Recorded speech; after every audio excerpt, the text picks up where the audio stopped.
this is fancy. Good morning, everyone. It's a pleasure to have you here this morning. I'm using the mic so I can reach all of the voices way out there. Not working? Sort of? Okay. What we are doing this morning is trying to present you with many things to think about.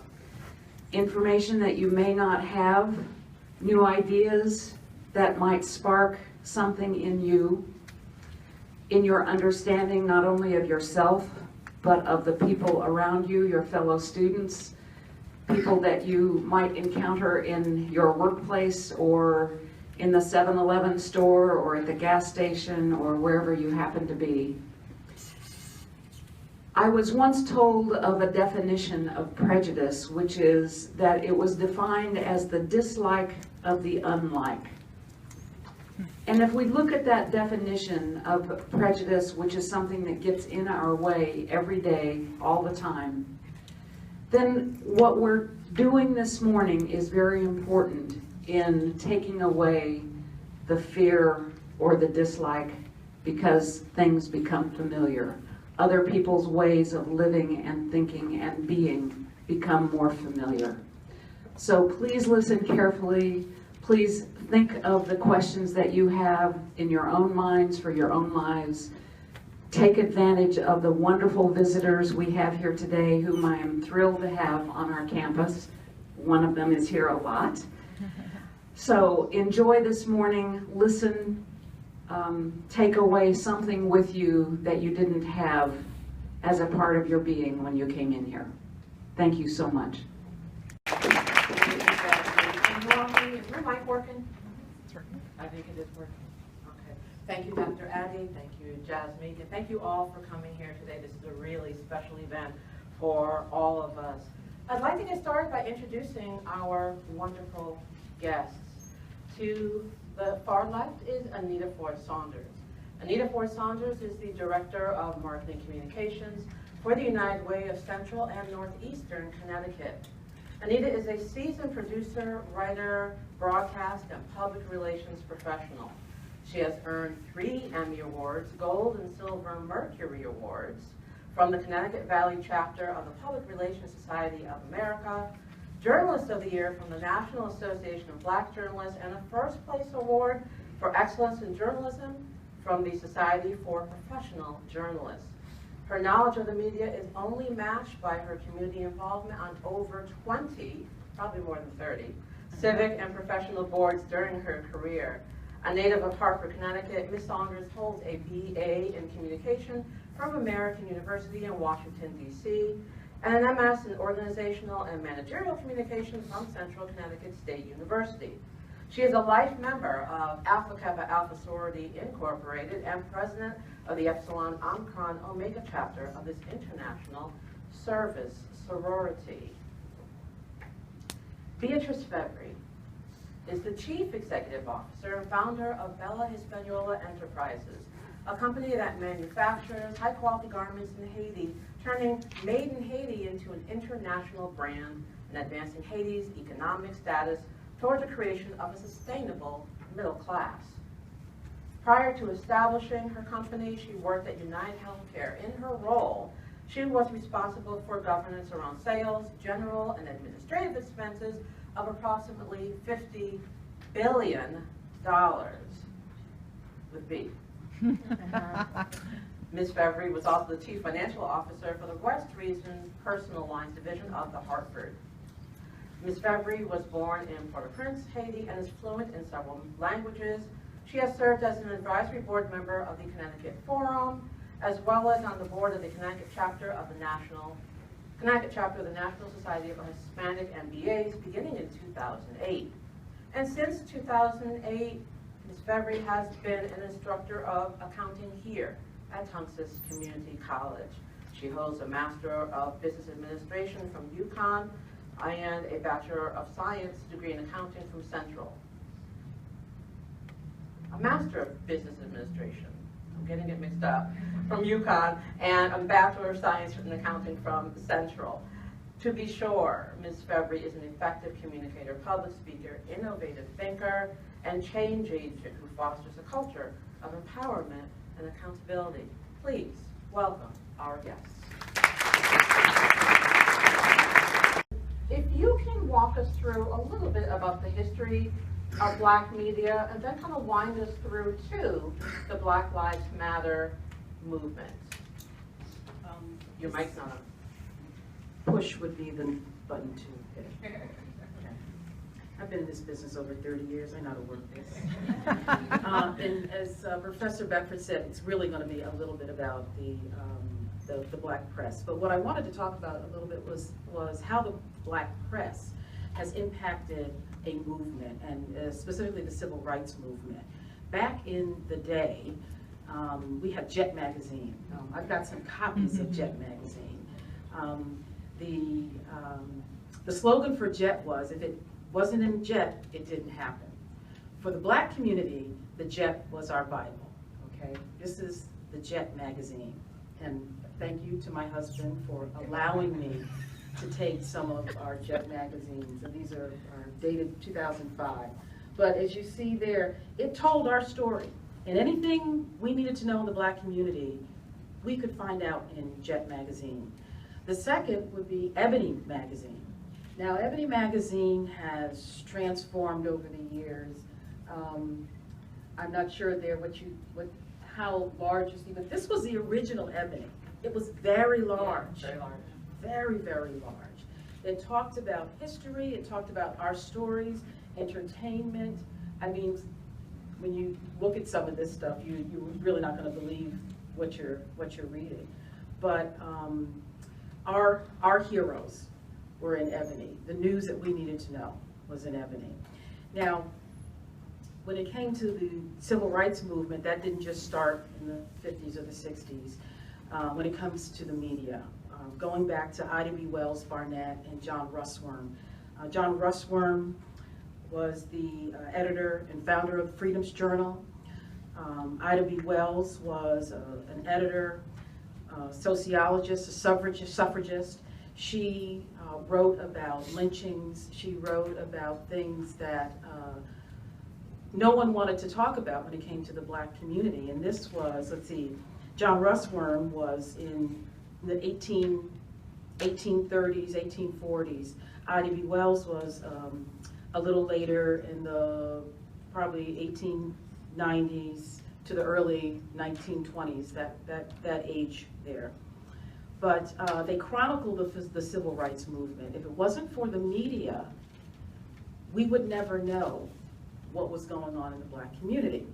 Now, the picture you're seeing here, Emmett Till, and if we pass this around, this particular Jet magazine, September 19, 2005, 50 years later, Emmett Till 50 years later. It's kind of difficult to see there, but you can come up and see how we were able to tell the story. Emmett Till, if you don't know, was a young man from Chicago who went to the South to visit his family and was accused of whistling at a white woman. They later found his body in the Tallahatchie River. And as I said, the picture that you can't really see the picture there, but I'll show you the picture and you can come up and see the picture. His mother, when the body came back to Chicago, decided to leave the casket open so that people could see what they did to her son. Until you saw that, what they did to her son,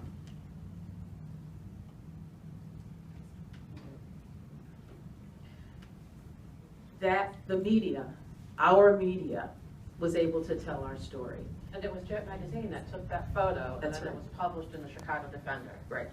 Thank you. The civil rights movement there was traction in the South, but the civil rights movement, because of television, all of a sudden the whole world could see what was happening to Black people in the South. And I'll give you a point. In 1965, March 7th, 1965, ABC interrupted the film Judgment at Nuremberg, and that doesn't get lost, the judgment, that it was the film Judgment at Nuremberg, with footage from Selma of state troopers stampeding peaceful marchers, stampeding, beating peaceful marchers in Selma. If you've seen the movie Selma, that will give you an idea. All of a sudden, all of America could see what was happening, and the media was able to do that. So the media plays a huge part, and I would have to say the traditional media in its form. But as we move forward and talk about social media and Black Lives Matter, I'm not quite sure if it gains the same traction, if it has the same impact, if it has the same longevity, because social media is, in my opinion, media at the speed of light.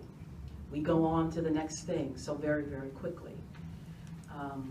Anita, can you tell us a little bit about your reaction, your personal reaction, your professional reaction when you first heard about the Black Lives Matter movement? Yeah. Well, you know, the Black Lives Matter movement, if you didn't know, was started by 3 women after we found out about the Trayvon Martin murder, which is what it was a murder. Personally, I have a husband and 2 sons. My husband is Black, that makes my sons Black. And there is not a day that goes by that I do not worry about their safety. There is not a day that goes by that I don't worry about their safety. So that's how I reacted personally, okay? My professional reaction to Black Lives Matter. Now, I went to the website, and I think we see the website up there. There's a Twitter page. They started with they started on Twitter. Alicia Garza, Opal Tometi, and Patrice Cullors created the Black Lives Matter hashtag, okay, in 2013 in response to Trayvon Martin murder. It is an online forum, and this is their own words, intended to build connections between Black people and our allies to fight anti-Black racism, to spark dialogue among Black people, and to facilitate the types of connections necessary to encourage social action and engagement. Again, in their words, it affirms the lives of Black, queer, and trans folks, disabled folks, Black undocumented folks, folks with records, women, and all Black lives along the gender spectrum. It centers those that have been marginalized within Black liberation movements to build the Black liberation movement. So my concern about the Black Lives Matter movement is it for everyone? What are the messages? The messages you get when you go to their website, to their Twitter page, to their Facebook page are all kind of related. But one thing about the civil rights movement and other movements, I think, that are grounded, a little more grounded, there was a specific and maybe a tangible goal and a focused message. And although the messages are all in my heart and in my head correct, as a public relations strategist, and I deal with this every single day, I need to have a focused message. For the civil rights movement, it was the Civil Rights Act. It was We Shall Overcome. It was nonviolence. But with Black Lives Matter, my concern is that the message is kind of all over the place. It's all good, but it gets a little diluted. When you have someone like a Bill Riley interview people on television, and please know that television, you can edit anything you want to look like and sound like anything you want, and he shows a clip of the Black Lives Matter movement, and all they're saying is, kill the police, kill the police, kill the police. Well, that's not what it's supposed to be about.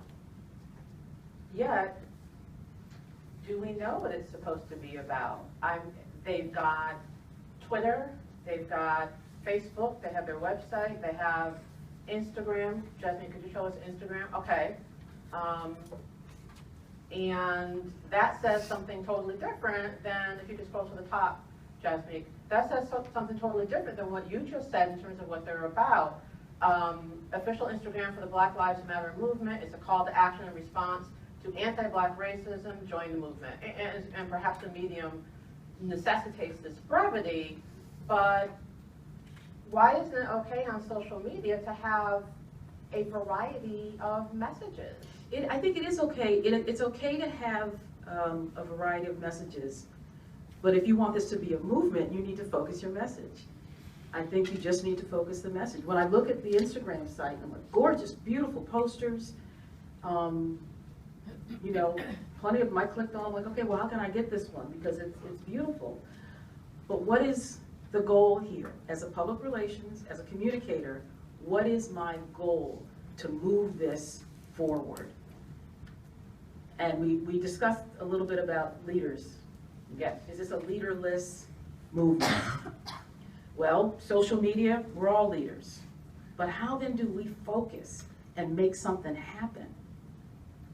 That's the question. I don't have any answers.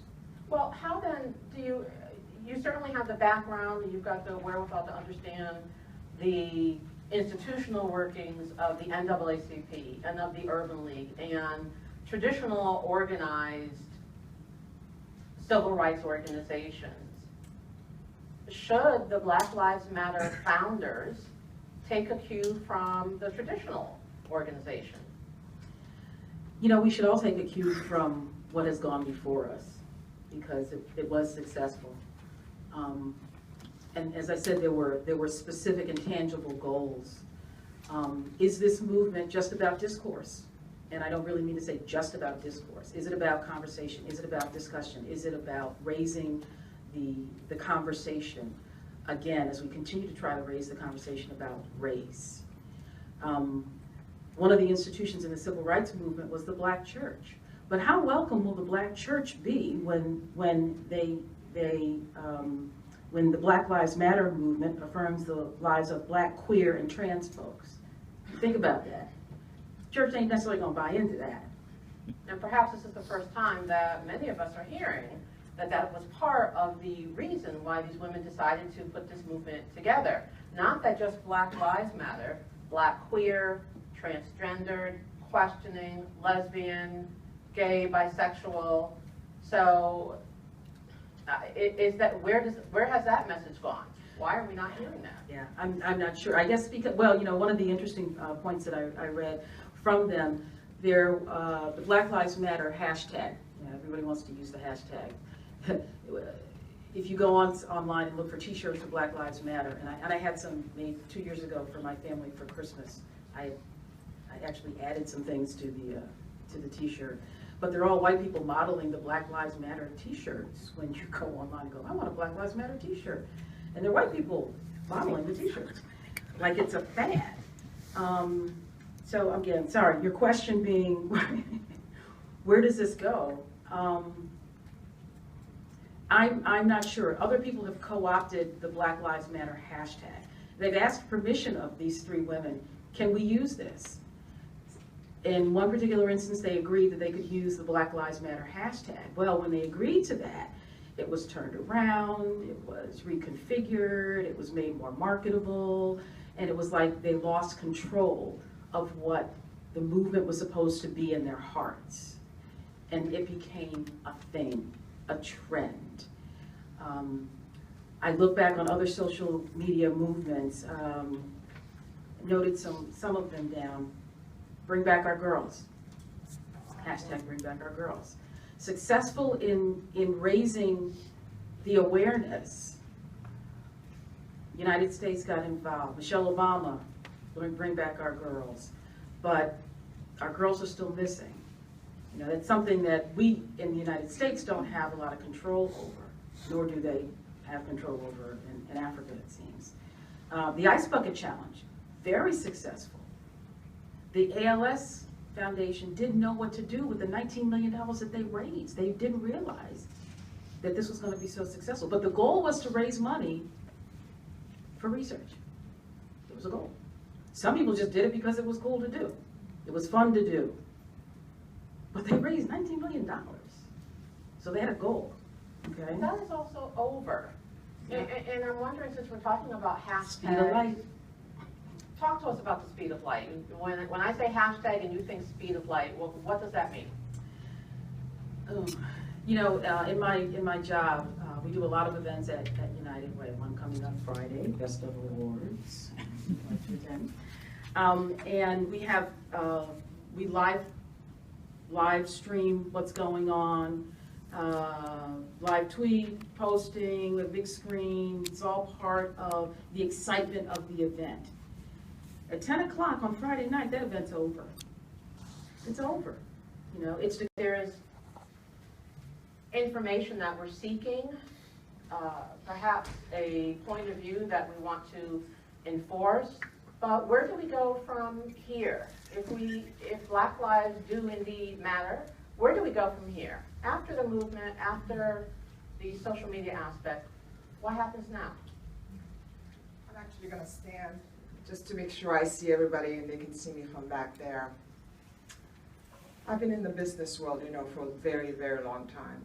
I came here to the United States as an immigrant who did not speak English at all, and so I find myself in a room full of strangers. And in this country, you were all the same to an immigrant coming into the country. And so how do you, but the spirit with which I came, even though I did not understand so much about Americans and their way of doing things, I came with a curiosity that said, these people were just interesting. They were different than I am. They had a different language. They had a different way of speaking, different way of dressing, different way of eating, cutting their foods, everything. And so there was that curiosity. And I'm sure if I were to poll in this audience, are there any foreigners here in this country? Okay, raise your hands. All right, there are many of you. And so when you came to this country, it was very, very strange for you, but you assimilated. You got to know everything. You had that curiosity. And I think to the wonderful history you just gave about the BlackLivesMatter movement here in the United States shows that we need, as a people, more curiosity. Take away what Dr. Addy just mentioned, that fear. In fact, there is, you all have a cell phone, right? In fact, if you have your cell phone, before you leave, I'm going to give you something to take away with you. Dr. Addy mentioned something about fear. Dr. Henry Link, a psychologist whose specificity is the brain, said this about fear. He said, we generate fear while we sit. We overcome them by action. Fear is nature's way of warning us to get busy. Or in other words, some others in the motivational scene have said fear is false evidence appearing real. What we don't know, we fear. And so, you know, separate, but yes, we can be equal. No, you know, you are getting together to know each other and take away that fear. So I never focus, even in business, we never focus on just a problem, but we come up with solution. So you think about being here in a school, in an institution, and that's why I put, do you know, can you guys see this quotation on the board? Mm-hmm. It says, education is the most powerful weapon which you can use to change the world. Do you know, who can tell me who said that? Anyone in the audience, who said that? It was Nelson Mandela. Did that man change the world? Did that man change not only his world in that little corner of South Africa, or did he change the entire world? He did, he did. That's a movement that went. But you know, in reading his book, he talked about how do you change something? You've got to reach people's heart. You've got to reach people's heart. So as you know, this is a beautiful, as his word, rainbow of people that I see in front of me here. When you look at each other, you should be proud that you have such a beautiful scenery to look at and take the time to get to know and not fear because of the way somebody looks. That, you know, I was talking to my sons before I came here about, you know, my children, about what are your thoughts, college students, what are your thoughts about this thing, about this movement and so forth. And one of them said to me, she said, you know, I'm surprised that people are still stuck on melanoin. He said, that's what, they're stuck on melanoin. He says, I cannot believe it. He's a millennial, you know. He says, I cannot believe it. It should have been as basic as your first biology class, that people are going to be different. Depending on where they live, depending on where they are, you're closer to the equator, nature has a way of protecting you from being cooked by the sun, the melanin. And he said, if we can go past the fact, that simple fact, that it's melanin, then he says, as a group of people, we start working together, then it's eureka. Then we can start controlling the universe. We move beyond that. So what I'm a solution-oriented individual. What I like is to make sure that you have the tools not to be fooled by fear. Whenever you go to places like this, where you're hearing the wonderful history about this country and how we overcame a lot of things in this country and other places, you've got to think about, okay, now that I am what? Educated on melanin, I can open my eyes to actually get to know other people. Because, I mean, I hate to bring it this simplicity, to bring it so simplistic to say, when all of you here in the audience, if you woke up in a world where all they required was for you to, I don't know, wear white t-shirts all day long, where would the variety be? If they required you to just eat, I don't know, mac and cheese, because my daughter would be happy. But I mean, where would the variety be? What makes us humans are the things that we should be interested. The differences is what we should embrace. And this is why here, what I would say on a college like this, where the school has been so wonderful to hold a program like this, you go out, you're the one that's going to change the world. You are, each and every one of us here, whenever you go to something like this, you said, I'm going to make the difference by embracing everyone who may not be like me. And that's really where that's the place I come from. That's where I said, that's why it is everyone. And until you start thinking that you have to look within your heart, and that's what Nelson Mandela in his book says, you look at your heart and take away that fear that's holding everybody. It is as though, no matter who you are, you cannot look at it as though others have put me in a box and I'm going to wait until they take me out of it. Break out of that box and change the world. That's what I would say. Break out of that box and change the world. So, go ahead. A question for either one of you, actually a comment and then a question. I've had many people say to me, including students, well, all lives matter. Why should we be concentrating right now on just Black lives? Why are we even doing this? Why is this even a thing right now? It's obviously an issue. It's obviously an issue. When you hear someone, who was it, that said that was it a white politician who said that when I send my children out in the world, I don't worry about it. And then when you hear someone like a mother like this who said, because of the intensity of the melanin of my son's skin, I have to worry about it. It means that there is still the opposite of education around. There's still that kind of ignorance. And when you are ignorant, you allow and fester fear. And when you are fearful, like, I'm going to protect my little section here for fear that somebody else might encroach upon that right and take it away, you see? And that's where it's that basic instinct, because we have two strong emotions. We have love and we have fear, right? They're both very strong. Which one is the strongest?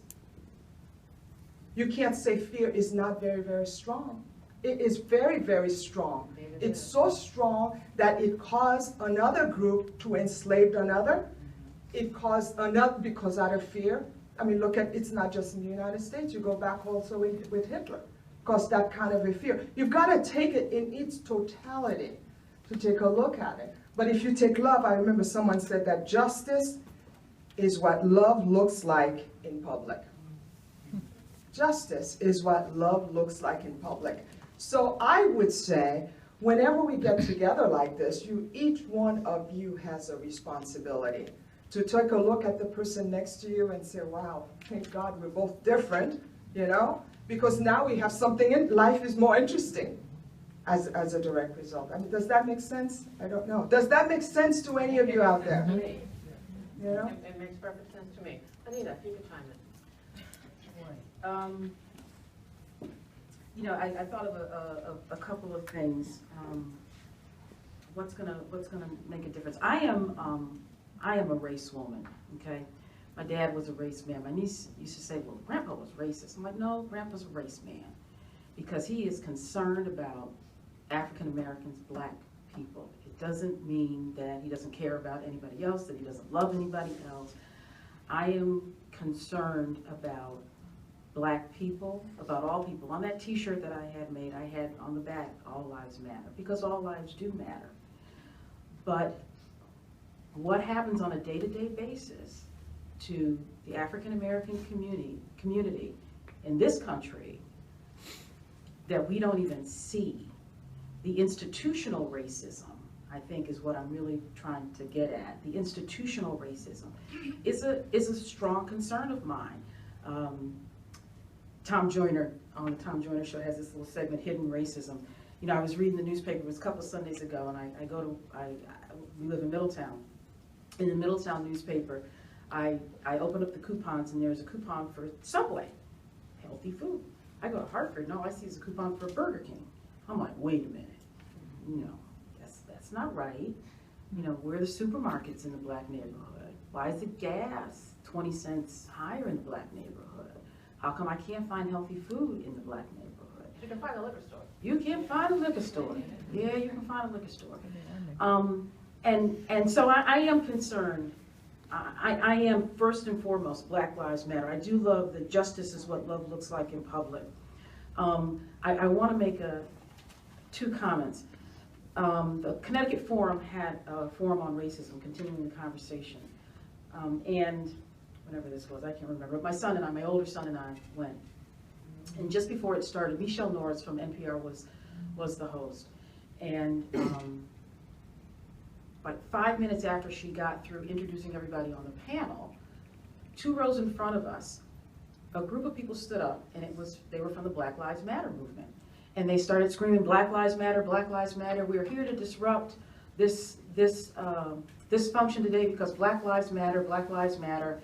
And well, Aaron and I are like, whoa, man, this is real, right? Megaphone, the whole 9 yards. There were people up in the balcony, Black Lives Matter.